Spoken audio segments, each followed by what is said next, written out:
आज की क्लास में देखिए अपन लिस्ट ऑफ ग्रुप्स के बारे में पढ़ेंगे। कल आपको कुछ ग्रुप्स के बारे में बता दिया गया था। Branch division, capital account, reserve surplus, current assets, bank account, cash in hand, deposit assets, loan and advance, stock in hand, सन्डी debtors. यहाँ तक आपको मैंने बता दिया था। आपको यदि समझ में नहीं आया है तो कल की जो क्लास थी उसका वीडियो यूट्यूब का आपको लिंक डाल दिया नहीं है, नहीं डाला गया है अभी। आज डाल देंगे, कल वाला मिस हो गया, आज डाल देंगे। उसको आप देख करके आप तैयार कर सकते हैं।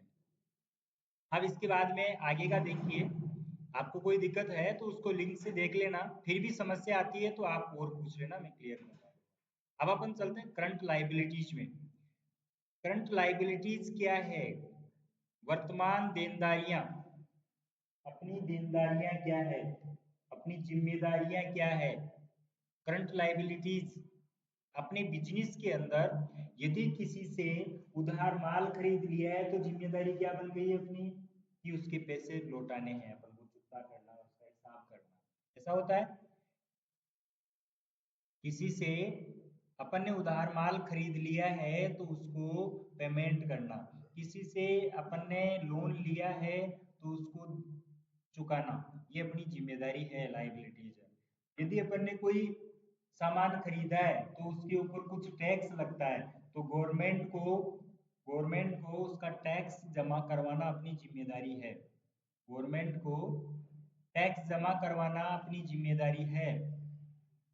इसके साथ ही कोई प्रोविजन हो, इट मीन्स यदि अपन ने खाते बही या किसी से चेक करवाए हैं या ऑडिट करवाई है तो उसका पेमेंट भी अपन को, उसका मेहनताना भी देना जरूरी होता है। कुछ अपन ने किसी से कोई काम करवाया है, अपने बिजनेस में किसी से अपन ने कोई सर्विस ली है, सेवा ली है, तो उसके बदले में अपन को उसका पेमेंट करना अपनी लाइबिलिटीज है, जिम्मेदारी है। तो ये सब करंट लाइबिलिटीज होती है। तो इससे रिलेटेड यदि कोई खाता हो, लेन देन हो, तो करंट लाइबिलिटीज में चला जाता है। आगे है ड्यूटीज एंड टैक्सेज। किसी भी प्रकार का टैक्स से रिलेटेड लेन देन होता है, जो ट्रांजेक्शन होता है, तो वो जाता है अपना ड्यूटीज एंड टैक्सेज में। इसमें जाएगा ड्यूटीज एंड टैक्सेज में। ड्यूटीज एंड टैक्सेज में जैसे जीएसटी है। अभी सभी टैक्सेज, पहले इनकम टैक्स, ये एसजीएसटी, जीएसटी, मतलब वेट, खूब सारे टैक्सेस लगाए जा रहे थे।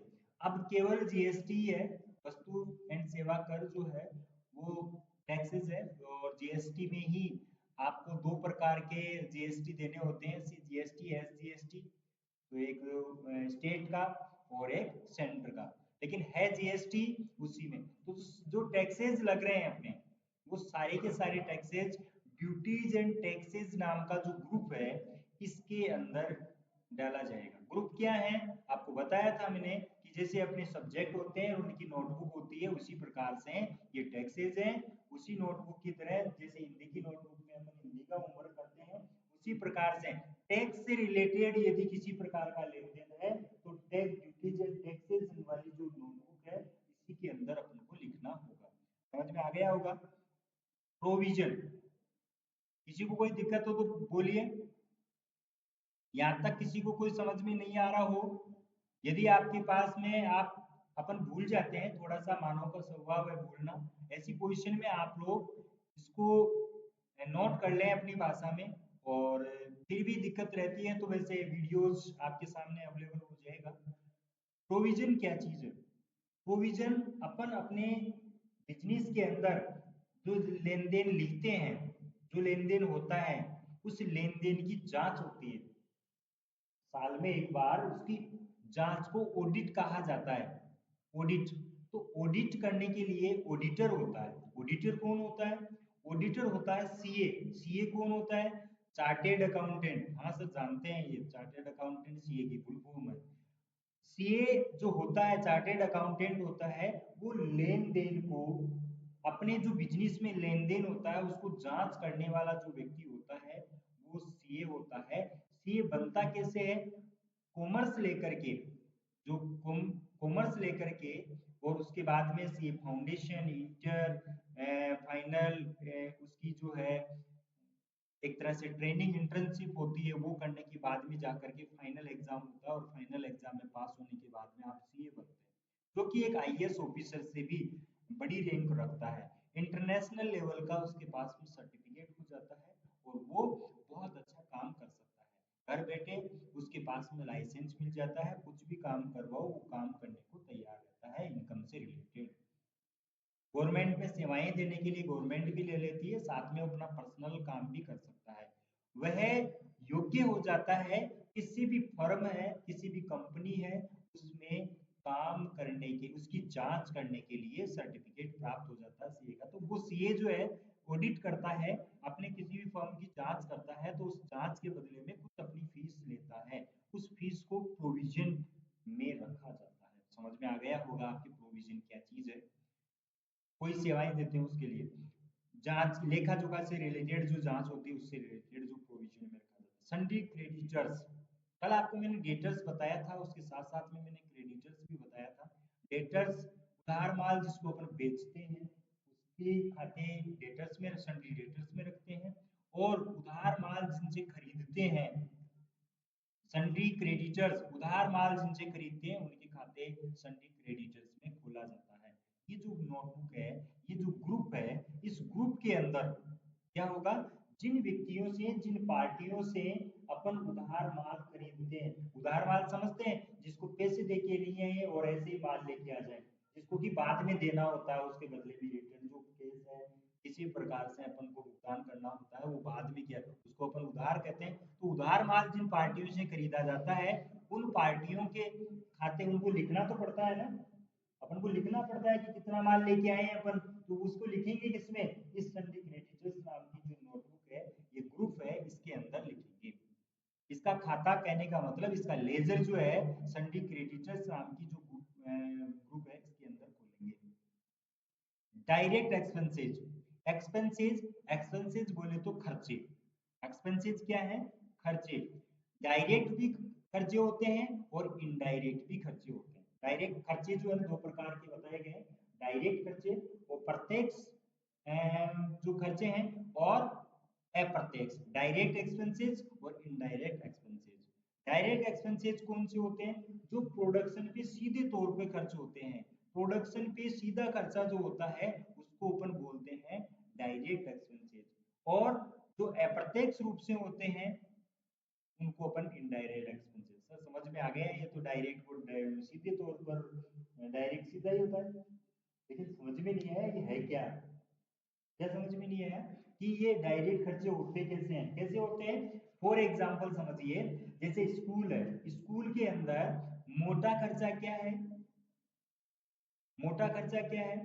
सीधा खर्चा है सैलरी, टीचर्स की सैलरी, टीचर्स की सैलरी जो है मोटा खर्चा। इसके बाद में उसको अपन डायरेक्ट एक्सपेंसेस कहेंगे। ठीक है, समझ गए? अब इनडायरेक्ट क्या होता है? स्कूल में आप बिजली का बिल है, टेलीफोन का बिल है, स्वीपर अलाउंस है, या अपने चाय पानी का खर्चा है, ये सब खर्चे क्या है? अलग से बहुत सारे चौक का खर्चा है, छोटे मोटे, वो घड़ी में जो है वो जो है उसके अंदर सेल खत्म हो गया, फिर टाइम नहीं देती है, उसमें 10 रुपए खर्च हो गए, वो खर्चा है। ये सब इनडायरेक्ट एक्सपेंसेस आते हैं। अदर एग्जाम्पल ले लीजिए, कोई और कंपनी का एग्जाम्पल ले लीजिए। मान लीजिए बिस्किट बनाने की फैक्ट्री है, इस बिस्किट बनाने की फैक्ट्री के अंदर सीधा सीधा जो खर्चा है बिस्किट बनाने वाले जो कर्मचारी है उसके ऊपर मशीनरी का है, वो सीधा जो मेन बिस्किट बनाने तक का खर्चा है वो खर्चा डायरेक्ट एक्सपेंसेस में आएगा। इसके बाद में पैकिंग का खर्चा है, बिस्किट बनाना एक अलग चीज है, पैकिंग करना अलग चीज है। पैकिंग करने का है, उस पैकिंग किए हुए माल को गोदाम तक पहुंचाना है, उसके ऊपर पेंटिंग करना है या कोई लेबल लगाना है या एक्स्ट्रा कुछ भी एक्स्ट्रा काम करना है, उसको बोलते हैं इनडायरेक्ट एक्सपेंसेस। तो उसको इनडायरेक्ट एक्सपेंसेस कहेंगे। तो उसके जो डायरेक्ट खर्चे होते हैं उनके खाते, उनके लेजर जो है ना अपन डायरेक्ट एक्सपेंसेस वाले इस ग्रुप के अंदर डालेंगे, और इनडायरेक्ट एक्सपेंसेस के जो लेन देन है उनके लेजर अपन खोलेंगे इनडायरेक्ट एक्सपेंसेस वाले ग्रुप में। समझ में आ गया होगा आपके? किसी को कोई प्रॉब्लम हो तो बोलो। सेम इसी प्रकार से, सेम इसी का डायरेक्ट और इनडायरेक्ट एक्सपेंसेस है, वहां डायरेक्ट और इनडायरेक्ट इनकम भी है। सीधी प्रोडक्शन पे यदि कोई इनकम होती है तो उसको अपन इनडायरेक्ट इनकम, डायरेक्ट इनकम कहते हैं, और अन्य प्रकार की कोई इनकम होती है तो उसको अपन कहेंगे indirect income. Direct income for example upon school से ले लेते हैं, सीधी सीधी इनकम कौन सी हो गई अपनी? फीस। और इसके अलावा यदि अपन को अलग प्रकार से कोई किसी भी प्रकार से यदि फीस प्राप्त होती है, किसी भी बहुत सारे छोटे छोटे जो काम हो अलग प्रकार से यदि अपन को इनकम, जैसे मान लो कि फॉरम फीस दे रहे हैं अपन, और फॉरम फीस एडमिशन फीस आ गई, विकास शुल्क आ गया, अपना डेवलपमेंट फीस है, ऐसे में बहुत सारी जो फीस है वो एक्स्ट्रा जो है उसको अपन इनडायरेक्ट एक्सपेंसेस इनकम में कहेंगे। तो आपके समझ में आ गया होगा। सीधे तौर पे जो मेन जो इनकम है वो तो हो गई डायरेक्ट इनकम, और जो अन्य स्रोतों से घूम फिर करके अपने पास में आ रही है छोटी मोटी, जिसका कोई विशेष महत्व नहीं होता है, उसको अपन कहते हैं इनडायरेक्ट इनकम। तो डायरेक्ट इनकम और इनडायरेक्ट इनकम आपके सामने है। इसके बाद में आगे आएगा ये देखो इनडायरेक्ट एक्सपेंसेस और इनडायरेक्ट इनकम, ये चार ग्रुप जो है ना आपके क्लियर हो गए। बीच में फिक्स एसेट्स है, कल आपको मैंने बता दिया था, करंट एसेट्स आई थी उसी समय बता दिया था फिक्स एसेट्स और करंट एसेट्स क्या चीज होती है। करंट एसेट्स वो होती है जिनको बेचने के लिए खरीदा जाता है, और फिक्स एसेट्स वो होती है जिनको बिजनेस को चलाने के लिए खरीदा जाता है। चलाने के लिए बोले तो जैसे स्कूल है, स्कूल को चलाने के लिए क्या खरीदेंगे? भवन खरीदेंगे, लैंड खरीदेंगे, इसके अंदर जो है फर्नीचर खरीदेंगे, फैन है, कारपेट्स है, ये सब जो इस बिजनेस को चलाने के लिए। ऐसा थोड़ी है कि कल कोई ग्राहक आया फैन स्कूल वाले उतार उतार करके बेच देंगे, फिर परसों ला करके लगा देंगे, ऐसा नहीं होता है। दुकान अपन कोई शॉप ले रहे हैं, शॉप चला रहे हैं किसी भी प्रकार की, वहां एक चेयर भी अपन रखेंगे, काउंटर रखेंगे, एक पंखा लगाएंगे, एसी लगाएंगे, उसमें फर्नीचर लगाएंगे, वो सारा फर्नीचर ये सब जो है ना जिसको जो दुकान में काम में आता है उसको अपन बेचते नहीं हैं, उसको केवल बिजनेस चलाने के लिए ही काम में लेते हैं। समझ में आ गया? जैसे मान लो ये कुर्सी बेचने के लिए अपन ने फर्नीचर की दुकान लगा दी, उसमें कुर्सियां बैठने के लिए, ग्राहक को बैठने के लिए आएगा तो वो बैठेगा तो सही, तो उस बैठने के लिए जो कुर्सी है वो बेचने के लिए नहीं है। जो बैठने के लिए कुर्सी है वो वाली ग्राहक के लिए भी जो होती है वो फिक्स एसेट्स में आएगी, काउंट होगी। तो समझ में आ गया फिक्स एसेट्स क्या है? एचएल, एचएल संपत्तियां जो होती है उसको अपन फिक्स एसेट्स कहते हैं। इसके साथ साथ में आगे देखिए डायरेक्ट और इनडायरेक्ट इनकम्स, मैंने आप इनकम एक्सपेंसेस बता दिया अभी आपको। आगे चलते हैं अपन इन्वेस्टमेंट। इन्वेस्टमेंट इन्वेस्टमेंट क्या है? अपने पास में जरूरत से ज्यादा धन हो गया, कईयों के पास में हो जाता है तो वो आते नहीं है, वो अपनी में मतलब अपनी औकात में भी नहीं रह पाते, मतलब अपने आप को इतना स्मार्ट समझते हैं जिसकी कोई सीमा नहीं है। जो कोई शीतल होता है वो भी अपने आप को बहुत गर्म समझने लग जाता है। तो नाराज मत होना, है ना, एग्जाम्पल ले लिया है मैंने। जो शीतल होता है वो भी गर्म समझने लग जाता है, कहने का मतलब जिनको पता रहता है। फिर फॉर एग्जाम्पल मैं आपको बताऊं, थोड़ा सा बहुत नाराज होंगे, आपको कई बार कह दिया है लेकिन एक भी कैंडिडेट जो है ना अपना वीडियो ऑन नहीं करता है। क्यों? क्योंकि वो जरूरत से ज्यादा उनको मिल रहा है, उनको जरूरत से ज्यादा मिल रहा है। क्यों मिल रहा है? खर्चा तो किया ही नहीं है अपन ने, तो आप तो सर जबरदस्ती तो हमारा एडमिशन करके आए हो, ये तो हो गया अब हमारा कम पैसों में हो गया, और फिर अब पढ़े तो क्यों पढ़े, आप पढ़ाओ तो पढ़ा दो, नहीं तो हम ये लो और ये आउट हो जाते हैं। ज्यादा कहूंगा तो डिस्कनेक्ट आउट, है ना। तो वो चीज होती है, जरूरत से ज्यादा अपने पास में हो जाता है तो वो थोड़ा सा परेशान करता है। सेम यही कंडीशन फॉर एग्जांपल बता रहा हूँ, कोई भी नाराज नहीं होगा। समझ रहे हैं ना मेरी बात? कोई भी नाराज नहीं होगा, मैं आपके ऊपर एग्जांपल ले रहा हूँ। मतलब जरूरत से ज्यादा कोई चीज हो जाती है तो उसको अपन कहीं दूसरी जगह लगाते हैं। अब आपके पास में जरूरत से ज्यादा नॉलेज हो गया तो आप ध्यान भी जो है ना यहाँ नहीं लगा करके कहीं दूसरी चीज में लगाओगे। शायद हो सकता है टिम टिम बोलते हुए या टूं टूं की आवाज आकर के व्हाट्सएप आ गया ना, तो आप क्लास से ध्यान हटाओगे और पहले उसको चेक करोगे कि ये किसका है मोबाइल पे। ईमानदारी से देख लेना, आपकी ये आदत है तो छोड़ दीजिए, यदि नहीं है तो बहुत अच्छी बात है, आप अच्छे हैं। तो इन्वेस्टमेंट जरूरत से ज्यादा अपने पास में, अपनी दुकान में, अपने बिजनेस में जरूरत से ज्यादा, सर बोलो ना क्या जरूरत से ज्यादा, जरूरत से ज्यादा धन हो जाता है, उस धन को अपन कहीं दूसरी जगह लगाते हैं। जरूरत से ज्यादा अपने पास में धन हो जाता है, उसको अपन कहीं दूसरी जगह लगाते हैं, तो उस धन को, उस लगाए गए धन को इन्वेस्टमेंट कहा जाता है। समझ में आ गया? जरूरत से ज्यादा अपने पास में नहीं होता है क्या? जरूरत पूरी नहीं हो तब तो क्या करते हैं अपन? लोन लेते हैं। अरे अपनी जरूरतें पूरी नहीं होती है तो उधार लेते हैं कि नहीं होते हैं, ऋण लेते हैं नहीं लेते हैं, लोन लेते हैं। अब आपके पास में क्या जरूरत से ज्यादा नॉलेज हो गया तो आप लोग यस और नो भी नहीं बोलते हो। जिनके पास जरूरत से ज्यादा नॉलेज है वो नहीं बोलेगा, पक्का है। और जिनको सीखने की जरूरत है, जरूरत से ज्यादा नहीं है, तो वो बोलेगा यस सर समझ में आ गया, नो सर नहीं आया। नो तो बोल ही सकते हैं ना। तो इन्वेस्टमेंट क्या चीज है? अपने पास में, कंपनी के पास में जरूरत से ज्यादा यदि धन हो जाता है, उस धन को अपन किसी अन्य कंपनी में या किसी अन्य बिजनेस में या अन्य कोई नए प्रोडक्ट खरीदने में या किसी अन्य कंपनी में शेयर के रूप में किसी की हिस्सेदारी के लिए अपन लगा देते हैं, उसको अपन क्या बोलते हैं? इन्वेस्टमेंट। क्यों भाई, गजब कर रही बात सही है? समझ में आ रहा है क्या? अरे विपिन आ रहा है क्या समझ में?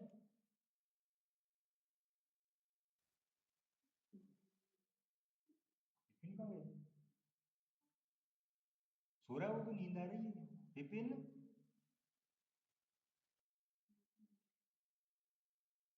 नींद आ गई विपिन को, नींद आ गई। Very good very good very good. Loan liability, loans liabilities. Loans liability क्या है? अपन कोई ऋण लेते हैं किसी व्यक्ति से, किसी फर्म से अपन लोन लेते हैं, लोन तो जानते ही हो ना। आप कहोगे, क्या कहोगे, क्या कहोगे? लोन लेते हैं मतलब आप कहोगे उधार लेते हैं। क्या कहोगे? गलत है आपका जवाब। उधार लेना भी बताया था मैंने क्या है। उधार लेना क्या है? ये जो थ्योरी है उसको समझ लेना, यहाँ क्लियर कर लेना। आपके दिमाग में लोन लेने का मतलब है अपनी प्रचलन की भाषा में उधार लेना। वो गलत है वो धारणा, याद रखना इसको। लोन लेने का मतलब है ऋण लेना, कर्जा लेना। लोन का मतलब है कर्जा लेना, इसको यूं समझना। और उधार लेने का मतलब है, उधार लेने का मतलब कोई वस्तु अपने पास में आ गई है। उधार लेने में कोई वस्तु अपन किसी से पैसे थोड़े दिनों बाद में देंगे और उसके बदले में अपन पैसे वो लेकर के आ गए, कुछ सामान लेकर के आ गए। ठीक है। इसको इनडायरेक्टली अपन जो है ना यूं भी समझ सकते हैं भाई, उधार में पैसे, कैश, नकदी, कागज के टुकड़े जिनको की करेंसी कहा जाता है, वो अपन ने ले ली किसी से। वही तो आते हैं लोन में। लोन में क्या आते हैं? कैश ही तो आता है, करेंसी तो आती है। तो करेंसी जो है अपन ले लेते हैं, तो वो क्या है अपना ऋण, उसको लोन्स लाइबिलिटीज बोलते हैं। किसी भी फर्म से यदि अपन लोन लेते हैं उसका खाता लोन्स लाइबिलिटीज वाले इस ग्रुप के अंदर खोला जाता है। क्लियर है? किसी बैंक से ले लो, किसी व्यक्ति से ले लो, दो प्रकार के होते हैं लोन्स, सिक्योर्ड और अनसिक्योर्ड। एक होता है बैंक ओडी, जिसको क्रेडिट कार्ड वाला बोलते हैं अपन। क्रेडिट कार्ड में समझते हो आप लोग? नहीं समझे तो समझ लेना अच्छे से। क्रेडिट कार्ड तो होता है बैंक ओडी, ओवरड्राफ्ट, जमा से ज्यादा धन निकाल लेना। अपने पास में 500 रुपए जमा है बैंक में अपने, और अपन निकाल लें 50,000, इसे कौन देगा?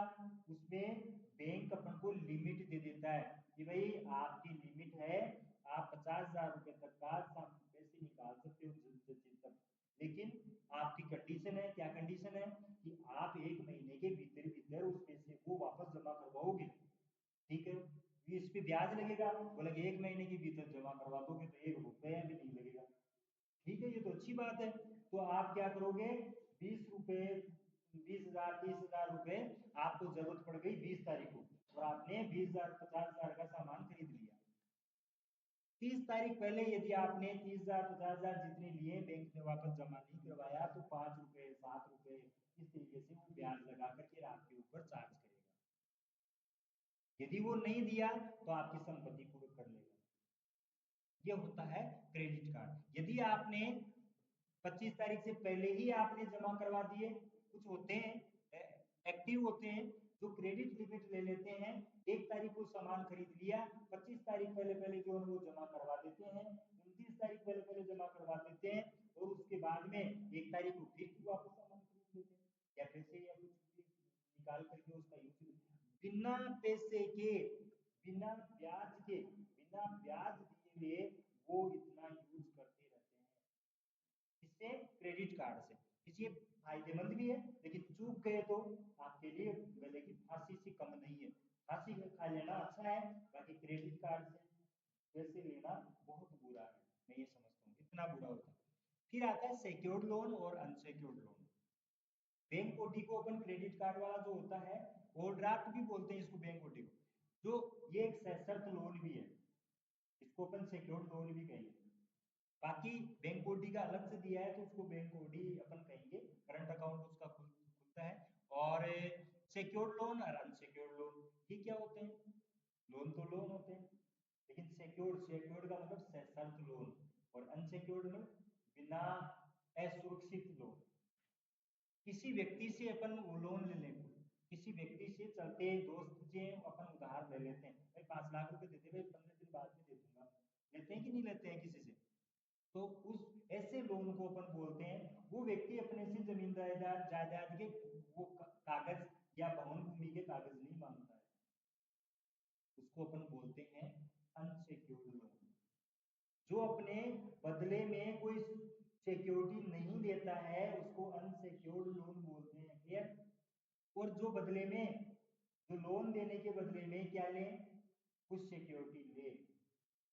स्टूडेंट लोन लेना है तो आपके कागज रखेगा, मेन डॉक्यूमेंट जो ओरिजिनल डॉक्यूमेंट है वो बैंक गिरवी रखेगा, पग नहीं जाएगा, उसके बदले में वो सिक्योर्ड लोन देता है। बिना ब्याज के मिलता है आजकल, जो स्टूडेंट लोन है वो मिल जाता है, तो आप ले सकते हैं इजीली, लाख 50 लाख 10 लाख, फिर जब कमाने लग जाओ तब दे देना उनको, लेकिन उसकी भी लिमिट होती है, उसको देना पड़ता है। उस कर्जे के नीचे पहले ही दब गए तो दिमाग दब जाता है, जिंदगी में प्रोग्रेस नहीं कर सकते। ये चीज है, वो पैसे तो मस्ती मस्ती में चले जाते हैं और बाद में वो कर्जा रह जाता है। इसलिए सही तरीके से पहले ही मन से जो है स्टडी कर लेनी चाहिए। सिक्योर्ड लोन हो गया।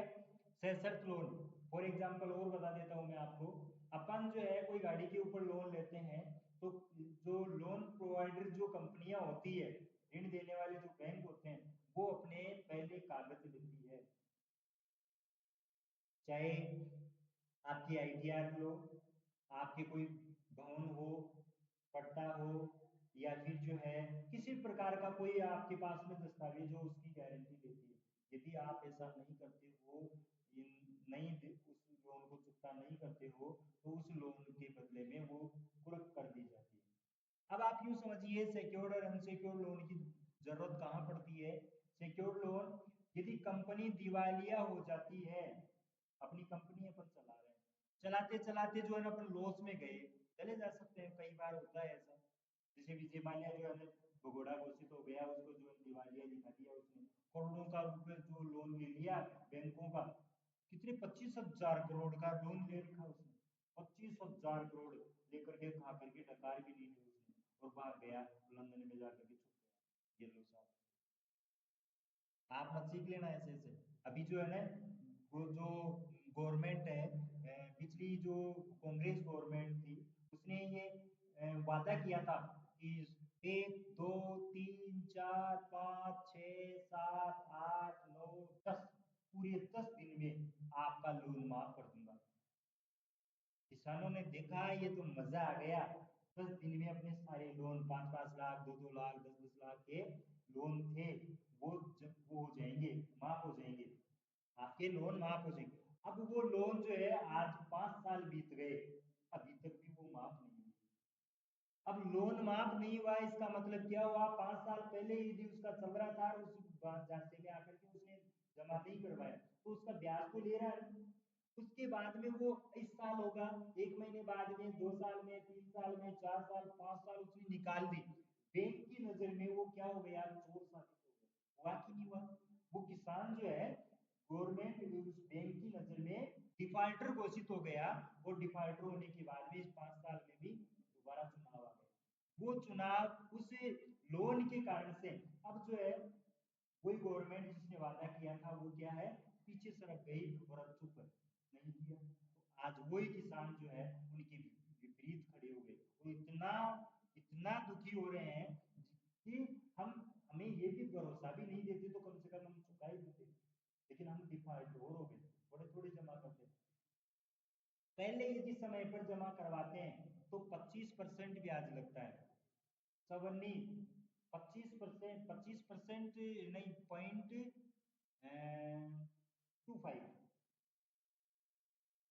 है ना, 0.25, 2 रुपए सैकड़ा का जो ब्याज होता है, अपन बोलते हैं अपनी सीधी भाषा में उसको 22% ब्याज बोलते हैं। जो बैंकों को लोन दिया जाता है, 12% यदि कोई ब्याज लगता है तो उसका मतलब होता है 1 रुपया सैकड़ा, और 4% ब्याज लगता है, इसका मतलब है 25 पैसे पर सेकंड। मतलब कि आप 1 लाख रुपए लोगे तो 2500 रुपए, शायद ऐसा 250 रुपए कुछ जो है सालाना अपना ब्याज लगेगा, 250 रुपए के करीब। इस तरीके से यदि आपने 3 महीने से उसको चुकता कर दिया तो 4% लगेगा, यदि 6 महीने से चुकता किया उसको तो 8% लगेगा, यदि आपने उसको 12 महीने से किया तो आपको 12% देना पड़ेगा। 12 महीने से ऊपर दिया उसी ब्याज उसी पर, 12 महीने से दिया तो उस 12 महीने का ब्याज आपके कितना लगेगा, 12%, 1 रुपए से। अब बताओ 3 महीने से आपने दे दिया 250-250 रुपए, 3 दिन में 250-250 रुपए कितने हो गए, और उधर जाकर के अपने जो है कितने 12%, फिर वो जो है ना 1 साल से ज्यादा हो गया तो फिर उसके 24% फिर बढ़ा देता है वो, बहुत सारा ब्याज। तो ऐसे में किसान जो है ना ज्यादा से ज्यादा कर्जे में चले गए, ब्याज के नीचे दब गए, और उस तरीके तो कहने का मतलब ये है कि उसके बदले में लोगों की जमीन हड़प रहा है, कौन, बैंक, क्योंकि जमीन के कागजात, लाख रुपए में 50 लाख की जमीन गिरवी रख रखी है। केसीसी लोन जो ले रखे हैं उस केसीसी लोन में क्या है, 5 लाख का लोन दिया, 50 लाख की जमीन रख ली, तो वो गिरवी, वो जो बैंक है वो 5 लाख की उसमें से जमीन बेचेगा और अपने ले लेगा, 10 लाख, 20 लाख, 30 लाख का कर्जा हो गया उसको ले लेगा और वो जमीन हड़प लेगा। इस तरीके से उसको, तो सिक्योर्ड लोन वो होते हैं, कंपनी दिवालिया भी हो जाती है तो सबसे पहले उन लोन्स को चुकता करना होता है। इस कैसे चुकता करेंगे, कि उसकी जो संपत्ति है उसको बेच करके, कंपनी की संपत्ति है, फिक्स एसेट्स है, अभी आपने पढ़ा था फिक्स एसेट्स, यदि फिक्स एसेट्स उसके, चाहे वो 5 रुपए की जाए चाहे 50 रुपए की जाए, मान लो कि 1000 रुपए का लोन है कंपनी पे, और उसकी फिक्स एसेट्स जो है 500 रुपए की है, उसकी फिक्स एसेट्स क्या है 500 रुपए की, उसमें से 800 रुपए तो है सिक्योर्ड लोन और 200 रुपए है अनसिक्योर्ड लोन। तो सबसे पहले वो क्या करेगा, सिक्योर्ड लोन को चुकाएगा। अब 500 रुपए जो है सिक्योर्ड, उसके पास में जो संपत्ति है वो 500 रुपए की है, अब वो सिक्योर्ड लोन चुकता नहीं है तो अनसिक्योर्ड वाला तो देखते ही रहते, बस गया, बैठे रहो वो तो मांगता ही जोते रहो उसको, खाके पक गया वो। तो अनसिक्योर्ड लोन वाले जो होते हैं, मतलब उधार बिना किसी शर्त के जो लोन लिए जाते हैं उनको अनसिक्योर्ड लोन, मैंने बड़े डिटेल से समझाया है, यदि फिर भी समझ में नहीं आया तो आप हाथों हाथ बता दीजिए, मैं आपको वापस क्लियर करवा दूँ।